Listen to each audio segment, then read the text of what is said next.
मेरा आपसे सवाल यही है कि आपके अंदर इतनी ऊर्जा आती कहां से है? हमें पता है कि आप योगा करते हैं, लेकिन आप हमें यह बताएं कि यह ऊर्जा हम भी अपने लाइफ में यूज करके देश हित के लिए आगे हम यूज करके अपनी देश हित के लिए काम कर सकें आपकी यह ऊर्जा से।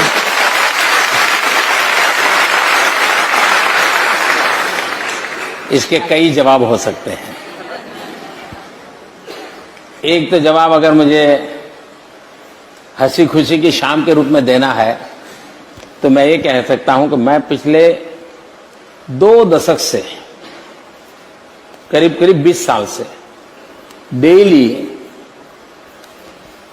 1 kg 2 kg गालियां खाता हूं।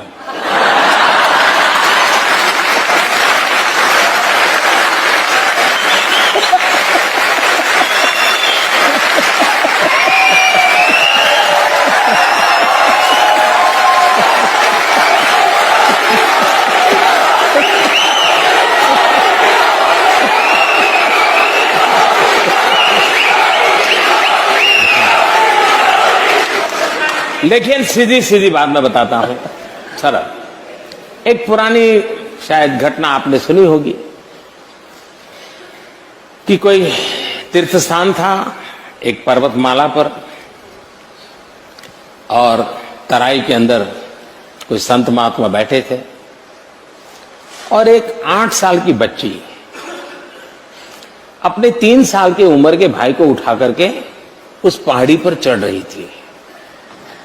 उस संत ने उसको पूछा, अरे बेटे तुझे थकान नहीं लग रही क्या? तो उस बच्चे ने जवाब दिया, ये तो मेरा भाई है। तो संत ने दोबारा पूछा, अरे तुझे, मैं तुम्हारा कौन रिश्तेदार है नहीं पूछ रहा हूं, मैं तुझे पूछ रहा हूं तुझे थकान नहीं लग रही है, इसको उठा के चल रही हो? तो उस बच्चे ने दोबारा जवाब दिया, वो तो मेरा भाई है। तो संत ने तीसरी बार पूछा, अरे मैं तुझे नहीं पूछा हूं तेरा रिश्तेदार कौन है, मैं पूछ रहा हूं अरे तुझे थकान नहीं लग रही है क्या? तीसरी बार उस बच्चे ने कहा, बाप जी ये मेरा भाई है, भाई का थकान नहीं लगता।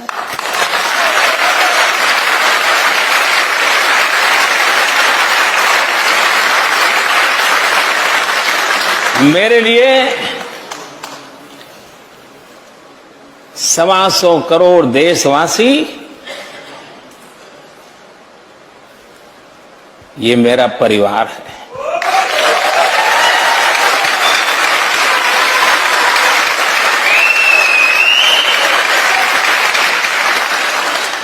जिस पल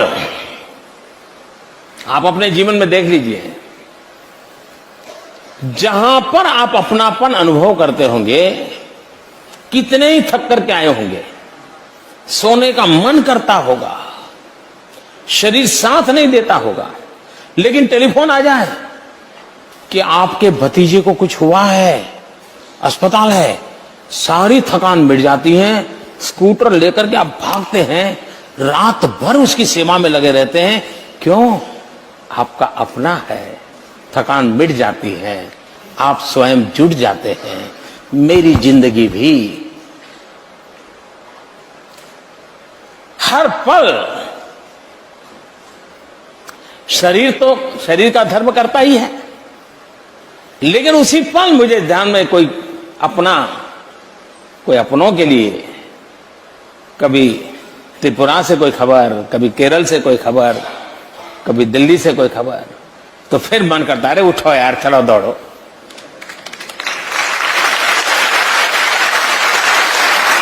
तो सबसे बड़ी बात है मन की अवस्था। दूसरी बात है कि हमें भी, क्योंकि मैं चाहूंगा मेरी जिंदगी ऐसी है कि आज तो प्रधानमंत्री हूं तो कोई चाय भी ले आएगा, पानी भी ले आएगा, लेकिन मुझे मालूम है उसके बाद क्या होगा। और इसलिए मैं नहीं चाहता हूं मैं कभी भी किसी पर बोझ बनूं। ये मेरे मन का इच्छा है और परमात्मा मेरी सहायता करे। ऐसे ही हंसते खेलते बातें करते चला जाऊं किसी दिन।